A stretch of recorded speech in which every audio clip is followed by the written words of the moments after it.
My parents laughed at my broke status until I vanished with my wallet. Now they're begging for my return as they can't pay their own bills. Be me, 28-year-old Martin. Never thought I'd be dumping my personal drama here, but I seriously need to get this crap off my chest. Feels like I'm going to explode if I don't tell someone. What's been happening? Might be long, so settle in. Work at a quick stop gas station. Night shift mostly. Ring up gas. Sell lottery tickets. Deal with drunk people at 2 a.m. You know the drill. Not exactly living the dream. At least that's what my family thinks. 5 years ago, my parents died in a car crash. Totally unexpected. Messed me up for a long time. They left behind their house and some savings.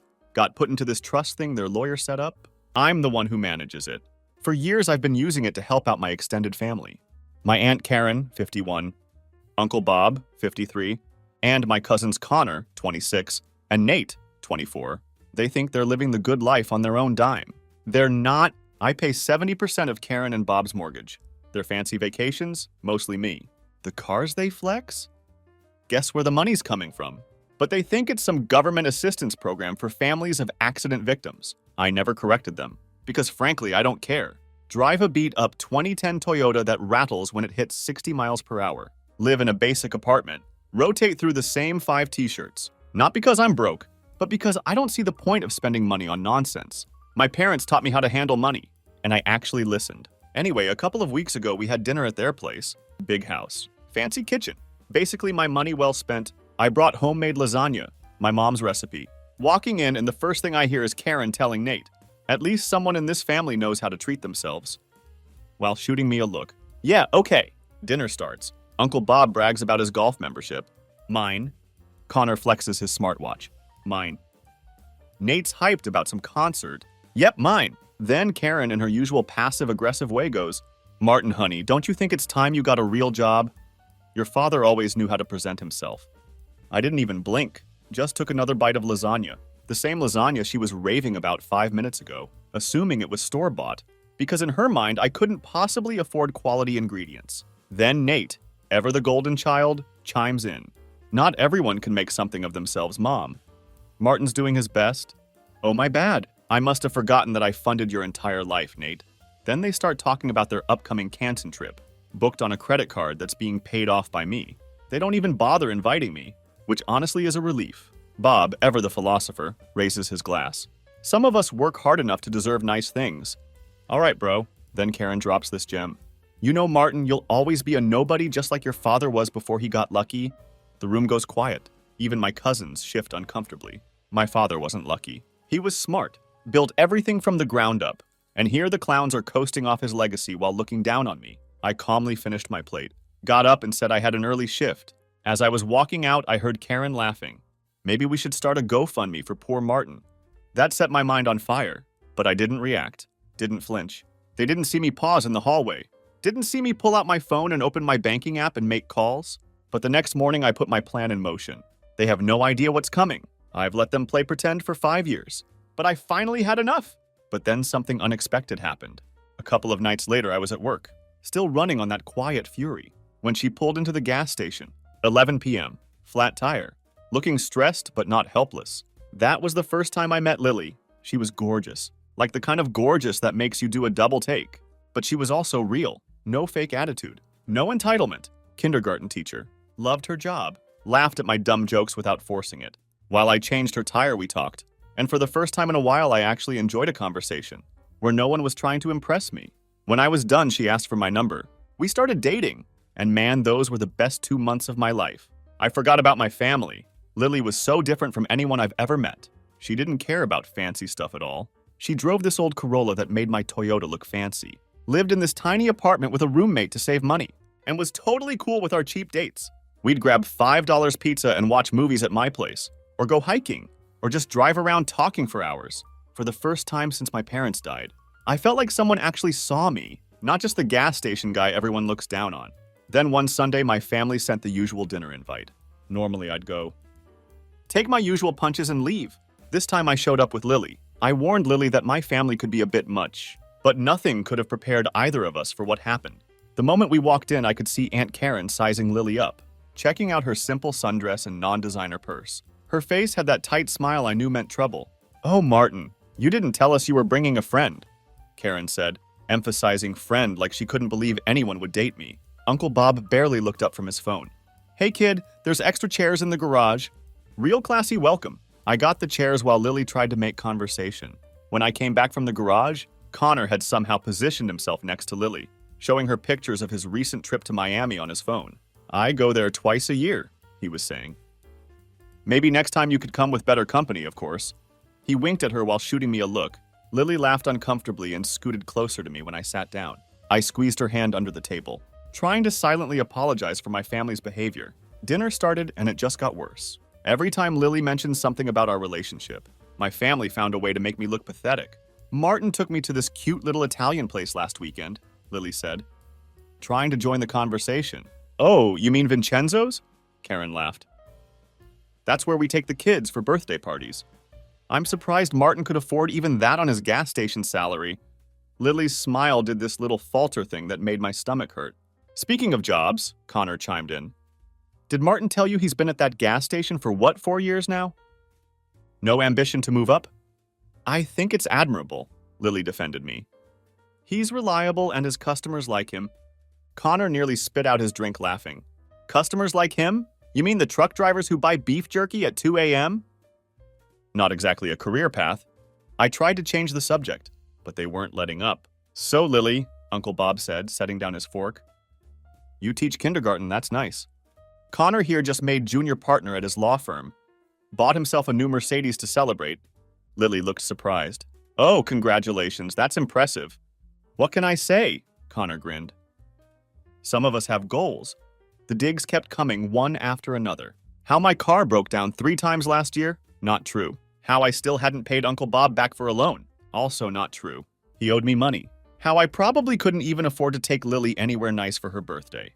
Through it all, Lily kept squeezing my hand under the table, but I could see her expression changing. When she looked around at my family's house, their clothes, their success, then looking at me, the gas station loser. Then the final hit came from Aunt Karen. Lily, honey, you seem like such a nice girl. Smart, pretty. What exactly do you see in our Martin? You know he's never going to be able to give you the life you deserve, right? The table went quiet. Lily's face went red. I think Martin has a lot to offer, she said quietly. But I could see it in her eyes. Doubt. That seed my family had planted was already growing. The rest of the night was a blur. We left early and the car ride home was mostly silent. Lily said she had a headache and wanted to go straight home. I nodded. But something was already off. She wasn't holding my hand like she usually did. Over the next few days, I noticed the shift. Texts took longer to get replies. Calls ended quicker. The good morning and good night messages stopped. A week later, we had dinner at her place. Usually, we'd order cheap takeout, watch some stupid show, and just talk. But that night, she barely spoke. I caught her glancing at her phone every 5 minutes. Something wrong? I asked. Trying to keep my voice light. Just work stuff, she muttered. She never used to check her phone this much, but I was sure it wasn't work. It was something else, but couldn't put my finger on it. The following weekend, she canceled our plans last minute. Hanging with some old friends, she said. No invite for me. A few days later, she sent me the text. I think we need some space. Said she needed time to figure things out, that she wasn't sure we wanted the same future. That dinner with my family had opened her eyes. I kept thinking, what could it be exactly? That dinner was a whole mess. 2 weeks after our break, I found out why she really needed space. I was checking on my Instagram. I wasn't even looking for it, just scrolling. And there it was. Lily and Connor. Some fancy rooftop restaurant. Expensive cocktails. His caption, upgraded her taste in men. I saw red. I could have thrown my phone across the room. I could have driven to their fancy-ass dinner and flipped the damn table. Instead, I got quiet, because anger is loud. But revenge? That's silent. Apparently, Connor got in her head. He'd been texting her. I found out from Nate later. Martin's a great guy, but can he really give you the life you want? You deserve more than just struggling to get by. It's okay to want stability. And Lily? She bought it. That night, I sat in my apartment staring at that picture for hours. 5 years of helping these people, and this is how they repay me. They didn't just mock me. They wanted to take everything I have. But Connor thought he won. He had no idea what was coming. I made my decision then and there. I called my financial advisor. Remember that plan we discussed? It's time. He sounded concerned. Are you sure? Once we start this process? I'm sure, I said. They've taken everything else. They don't get to take my dignity too. This wasn't just about Lily anymore. This was about 5 years of disrespect while I quietly kept them afloat. It was time to pull the plug. Then I sat down and went through everything. I knew the numbers were bad, but seeing them all laid out at once? Holy crap! Here's what my broke ass has been paying for all these years. Their 5-bedroom house in the nice part of town. That's $2,190 every freaking month, pulled directly from the trust I manage. They never once questioned where the money actually comes from. Like, who thinks the government just hands out free mortgage money for years? Uncle Bob's precious golf club membership cost $375 monthly. He calls it his networking expenses and acts like it's some crucial business investment. The dude sells insurance for a living. The only thing he networks about is his golf swing. Then there's my cousin Connor's 2023 Mercedes, $785 monthly payment. Yeah, that car he used to pick up Lily, I'm paying for it. And Nate's 2022 Audi runs me $675 monthly. He hit a mailbox while texting last year, and I paid the $3,200 repair bill too. Every single one of their luxuries, every vacation, every designer bag, every emergency that needed a quick cash infusion, had all been coming from the same place, from me. And they had the audacity to look down on me, to mock my job, my car, my life, while they flaunted their success they hadn't even earned. That afternoon, I had to drop off some insurance documents at their house. Nobody was home, but I have a key. I'm the emergency contact after all. As I was leaving the papers in Uncle Bob's study, I noticed some printed emails on his desk. They were planning a huge engagement party for Connor and Lily. After 2 months of dating, everyone from their social circle is invited, except me. The email chain was something else. Karen wrote that they couldn't have me there because Lily didn't want me making a scene. Bob agreed, saying they'd just tell me it was a small gathering. Connor, to his microscopic credit, at least questioned it, saying I was still his cousin. Bob shut it down immediately. Life's harsh.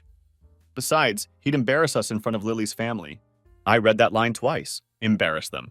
Like I was some stray dog they didn't want ruining their fancy event. Next to these emails, quotes for a $22,000 renovation for their master bathroom.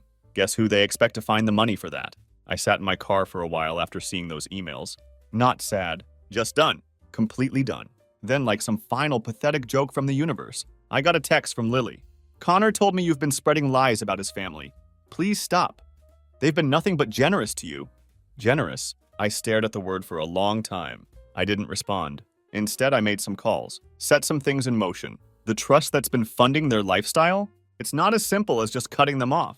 But there are ways, legal ways, properly documented ways. I set up a clear exit strategy after meeting with my financial advisor. Had all my ducks in a row, but then Aunt Karen called, insisting I come to dinner again. Said they needed to discuss something important with me. Connor and Lily will be there, she added. Like that was supposed to be an incentive. They have big news. I knew exactly what I was walking into, but I went anyway. Time to see their true colors one last time. I arrived at 6 p.m. sharp. The first thing I noticed? Workers installing a fancy new chandelier in their entryway.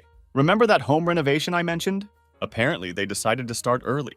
With my money, of course. Martin! Karen beamed with fake excitement. Don't mind the mess. We're just doing a little upgrading. You know how it is. She paused. Well, maybe you don't. I just nodded and walked in. The whole family was there. Plus Lily. All dressed up like it was some formal occasion. Connor had his arm wrapped around Lily's waist. She barely made eye contact with me. Uncle Bob pulled me aside before dinner. Listen, sport. We need to have a serious talk about your attitude. You've been acting jealous and it's making everyone uncomfortable. The nerve of this man, wearing the golf club polo I paid for while telling me about attitude. Dinner started. They'd ordered expensive catering. On the family credit card, naturally. Then Aunt Karen clinked her glass, and Connor stood up, pulling Lily up with him. We have an announcement, he said, grinning. Lily and I are engaged. Everyone cheered. Lily flashed a massive diamond ring. My cousin of all people managed to snag the only girl I've cared about in years, after dating her for all of 2 months. We're thinking a destination wedding, Connor continued. Maybe Bali or the Bahamas. Whatever you want, sweetie. Karen cooed at Lily. Only the best for our new daughter-in-law. Lily beamed. You guys have been so amazing to me, like the family I always wanted. I took another bite of my food I was technically paying for, and waited. Then Karen looked at me with fake sympathy. Martin, honey, I know this might be difficult for you, but we think it's best if you skip the engagement party and wedding. It would just be awkward for Lily. Connor at least had the decency to look uncomfortable. Lily just stared at her plate. The Wilsons are coming to the party. Uncle Bob added. And Lisa just made VP at her investment firm. We can't have you showing up talking about your gas station. It reflects poorly on us. I took another bite of my food and smiled. Which gas station stories would those be, Uncle Bob? The ones about how I manage a trust worth millions? Or the ones about how I've been paying your mortgage for 5 years? The room went dead silent. What are you talking about? Aunt Karen snapped. I pulled out my phone, opened my banking app. Let's talk numbers, shall we? Would you like to start with the mortgage, the cars, or maybe that nice new chandelier that just went in? Nate laughed nervously. What's he talking about, Mom? He's obviously confused, Aunt Karen said quickly. The house payments come from the government assistance program after his parents. There is no government program, I said calmly. There never was. It's all been me through the trust my parents set up. Every single payment. Uncle Bob stood up, his face red. Now you listen here. No, I cut him off. You listen. For 5 years, I've paid your mortgage, your cars, your bills, your golf club membership, your vacations, everything. Connor dropped his fork. That's not... Dad, what's he talking about? Lily was staring at me, her face going pale. Aunt Karen's face went from red to white. You're lying. You can barely afford gas for that trash car of yours. I started showing them screenshots, bank statements, transfer records, everything. That engagement ring on Lily's finger? Charged to the family credit card last week. The one I pay. The Bahamas wedding you're planning? Good luck with that. The bathroom renovation? Hope you got a good deposit deal. They exploded, all of them. Screaming, denying, threatening. Aunt Karen knocked over her wine glass, staining her new tablecloth red. Uncle Bob kept yelling about lawyers. Connor was trying to explain to Lily, who looked like she was about to throw up. I stayed seated, kept eating. Let them tire themselves out. Finally, when they quieted down, I stood up. Check your emails tomorrow morning, all of you. Everything will be explained in detail, including the 60-day notice for new payment arrangements. Aunt Karen lunged forward, grabbing my arm. You can't do this to us! We're family! Family? I pulled my arm away. Family doesn't call family worthless. Family doesn't exclude family from gatherings, or steal girlfriends and then mock the relationship. I looked at Lily. And you, little gold digger. Enjoy the life they can't actually afford. Hope that ring was worth it. I walked to the door, turned back one last time. By the way, that trash car of mine, fully paid off. Unlike your cars, your house, or anything else you own. Left them all standing there, screaming and crying. Got in my car, drove home. Their phones have been blowing up my phone ever since. Texts, calls, voicemails, ranging from threats to begging to promises to change. Too late, everything is prepared. Documents are ready, lawyers are on standby. The next morning, 9 a.m. sharp, I sent the emails. Every single detail laid out in black and white. 5 years of transactions, receipts, wire transfers, mortgage payments, credit card bills, car loans, no fluff. No explanations, just numbers. Cold, undeniable numbers. At the bottom, an official notice. All financial support ends in 60 days. Then I turned off my phone. I didn't sit around waiting for the fallout. I grabbed my keys, drove across town to a coffee shop I'd never been to, and sat there for 2 hours drinking the best damn espresso of my life. For the first time in years, I felt free. When I turned my phone back on, the screen nearly froze from the flood of notifications. 63 missed calls, 214 text messages, 43 Facebook messages. They had officially lost their minds. Aunt Karen was first to show up at my apartment. Didn't even knock. Just started pounding on the door around noon. Martin, open this door right now. You can't do this to us. I opened the door. She barged in, mascara running, waving her phone with the email displayed. This is a joke, right? This has to be a joke. Her voice was loud enough to alert my neighbors. I shrugged, barely looking at her. Karen, tears don't pay mortgages. You should know that by now. She looked confused as hell. You have 60 days to arrange new financing for everything, I continued. We'll be ruined! The mortgage, the cars, everything. How could you do this to family? Let's talk about family. Let's talk about calling me worthless. About excluding me from gatherings. About your son stealing the one good thing I had going for me. She switched tactics instantly, crying, trying to hug me. We didn't know. We're sorry. We can change. No, Aunt Karen, you can't. The trust dissolves in 60 days. Everything stops. The mortgage, the car payments, the credit cards, all of it. That's when Uncle Bob burst in. Apparently, she texted him my address. He was red-faced, veins popping. You ungrateful little... He stepped toward me aggressively. Bad move. One more step, I said calmly. And I call the police. Then the payment stops today instead of in 60 days. He froze, the reality of the situation finally hitting him. Then my cousins arrived. Connor looked shell-shocked, like his whole world had just collapsed in real time. Nate was panicking. What about Lily? Connor kept saying. What am I supposed to tell her? The truth might be a good start, I said, leaning back, arms crossed. That you're a fraud who can't afford his own lifestyle, let alone hers. But the engagement! The ring! She's going to leave me! His voice cracked. I smiled. Well, at least now you know what it's like to have something stolen from you. Sucks, doesn't it?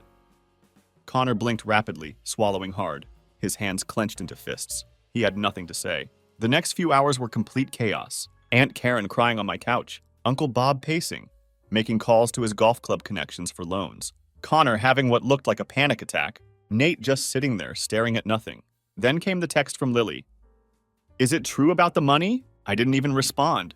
Just turned my phone toward Connor and let him see it. He looked at his phone, then at me, defeated. What do I tell her? I don't care, I said.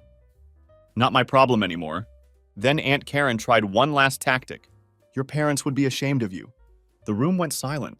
I walked to my bedroom, came back with a folder. Inside, letters from my parents, detailing exactly how the trust should be used. For genuine family emergencies, for education, for health issues, not for golf memberships and luxury vacations. I let them read in silence. Then I spoke. My parents worked their entire lives to build something real. They set this up to help family in need, not to fund leeches. You want to talk about shame? They'd be ashamed of you. Karen crumpled. This time the sobbing was real. She barely made it back home from my apartment before the consequences started rolling in. The chandelier company called about their overdue balance. Apparently that fancy imported piece of overpriced glass and metal they just had to have wasn't fully paid off. The check bounced. The workers came the next morning to take it down. Bob got a call too. His beloved golf club, the one where he pretended to be a big shot businessman while selling insurance, canceled his membership. Turns out when you don't pay your dues, you don't get to keep playing on their pristine, overpriced grass. But the biggest collapse? Connor.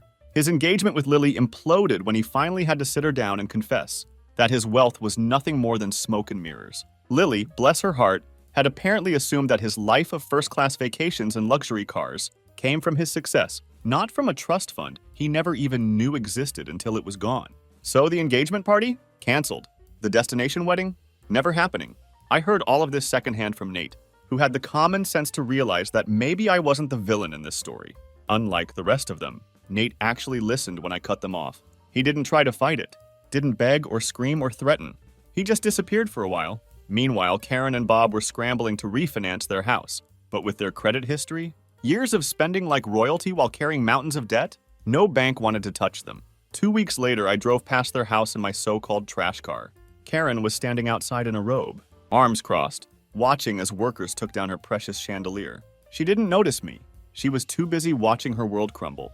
I didn't feel bad, not even a little, because while their house was falling apart, I had finally moved into mine, my parents' old home, the one they lived in before they bought the bigger place, the one that actually had history in it.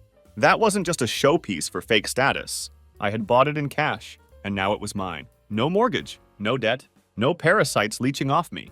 It's been 7 months. That's how long it's been since I dropped the hammer and walked away from the mess that used to be my so-called family. 7 months since I stopped paying for people who treated me like garbage. And damn, it feels good. I quit the gas station job. No more scanning lottery tickets for desperate gamblers or dealing with drunk idiots at 2 a.m.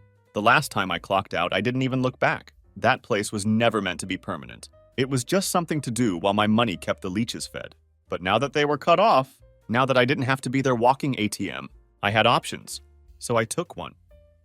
For years I'd been good with cars. My dad used to teach me when I was a kid how to change oil, replace brake pads, diagnose engine problems. It was never just a hobby though. I enjoyed it. Working with my hands, solving problems, getting things running again. So I took what was left of the trust money, the money I wasn't wasting on ungrateful people, and I put it into something real. I opened my own auto repair shop. I called it Honest Mechanic, because if there was one thing I'd learned from my family, it was how sick people were of getting lied to. Turns out when you don't scam customers, when you don't upsell them, fake repairs, when you just do the damn job right, people appreciate that, Who would have thought? Started with just me. One guy, one rented garage, a couple of used lifts, and a sign that barely fit over the entrance. Within 2 months, I was swamped with work. Word spread. People liked having a mechanic who wasn't out to bleed them dry. By month 4, I had 2 other guys working with me, and we were profitable. My financial advisor even told me it was rare for a new business to turn a profit that fast.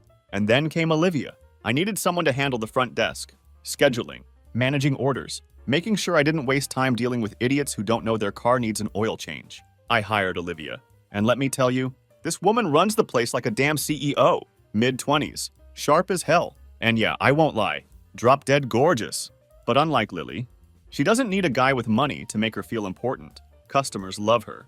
My guys listen to her. And she doesn't fawn over me or try to flirt her way into an easy ride. She respects me. When she talks to me, it's boss to boss. I'm not saying I'm interested. But if I were, at least this time it'd be with someone who actually saw value in me before the money. Now every morning I wake up, drive to my own business, and spend the day working on cars. Real work. Meanwhile, my family, they're still crashing. Uncle Bob lost the house first. Couldn't refinance, couldn't catch up on payments, and the bank wasn't in the business of giving second chances to people who spent every dime they had trying to impress strangers. Last I heard, he's working as a sales associate at a hardware store. I actually ran into him once while buying supplies for the shop. He saw me, froze, then turned around and walked the other way. Karen? Her pride took the hardest hit. She was so used to being the queen of her little world, the well-dressed, well-manicured lady of the house. Now she's working as a receptionist at a dental office. No more brunches, no more fancy shopping trips. She takes the bus to work. I see her sometimes at the stop when I drive by. She keeps her head down. And Nate? I'll give him credit. He actually took this as a wake-up call. He went back to school, working toward an associate's degree in accounting. He even sent me a text a few months ago. You were right about everything. I'm sorry. I didn't respond. Not because I hate him, but because I'm not ready for that yet. Then there's Connor. He had the biggest fall of them all. Turns out when you spend years lying about your status, pretending you have powerful connections, and flexing wealth that was never yours, people notice when the money dries up. His law firm dug into his client list and found out half of it was BS. They fired him. Now he's bartending downtown, living in a tiny apartment with 2 roommates. The BMW he used to show off? Repossessed 3 months after I cut them off. Oh, and Lily dumped his ass right after the engagement party got canceled.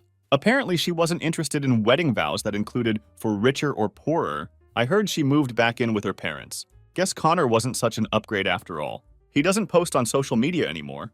The only contact I've had was a Christmas card from Karen and a birthday text from Nate. That's it. Some relationships aren't worth saving. But there was one person who did try to come back. Lily. 2 months after everything went down, she walked into my shop like nothing happened. No warning, no text, just walked in like she still had a place in my life. She glanced around, taking it all in. Your place looks great. I didn't stop working, didn't even look up. I wanted to talk, maybe explain my side of things. That got me to look at her. No designer clothes, no flashy jewelry, just jeans, a t-shirt, and a nervous expression. Your side? I laughed. You dumped me after one dinner, dated my cousin, got engaged to him in record time, and then ghosted me. Which part needs explaining? She swallowed hard. I made a mistake? No kidding. Connor seemed so successful, so confident. Your family made you sound like you had no ambition, no future. I was stupid and shallow. I said, yeah, you were, she blinked, probably expecting me to comfort her, to say, no, it's okay, I understand. I didn't. I miss you, she tried. The way things were before. Simple dates, real conversations, just us. You miss me now that you know I have money, I laughed. That's not fair. I didn't know about any of that. But you knew me, and that should have been enough. Her eyes watered. Calculated, not real. Can we just start over? Her voice was careful. Like she knew the answer but was hoping I'd prove her wrong.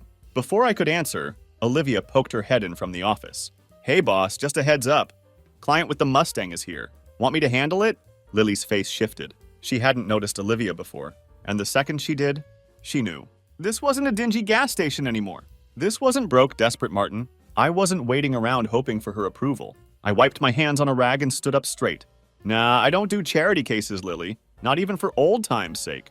Her confident little smirk faltered. She glanced at Olivia, then back at me, probably realizing she had already been replaced by someone smarter, hotter, and actually loyal. You don't mean that, she muttered. I laughed, sharp and short. Yeah, I do. She swallowed hard. For the first time ever, Lily was speechless. So that's it? She whispered. Just like that? Just like that? I didn't wait for her to say anything else. Just turned to Olivia. Take care of Mustang Guy. Let's get that tune-up done by noon. Olivia nodded, smirking as she glanced at Lily before walking off. Lily turned, posture stiff, and walked out the door. I didn't watch her leave. I had better things to do. The biggest lesson I learned? Don't set yourself on fire to keep others warm. Now I wake up every day, walk into my own shop, drive home to my house, and make my own choices. And it feels damn good. Since so many are asking, yes, I'm genuinely happy now. Not in that fake social media way, but in that quiet contentment way, where you go to bed feeling good about your choices. It took a while to get here, but it was worth it. To the guy who asked if I'd help my family if they were literally about to be homeless. I don't know, man. That's a bridge I'll cross if I come to it. But it would be with very clear boundaries this time.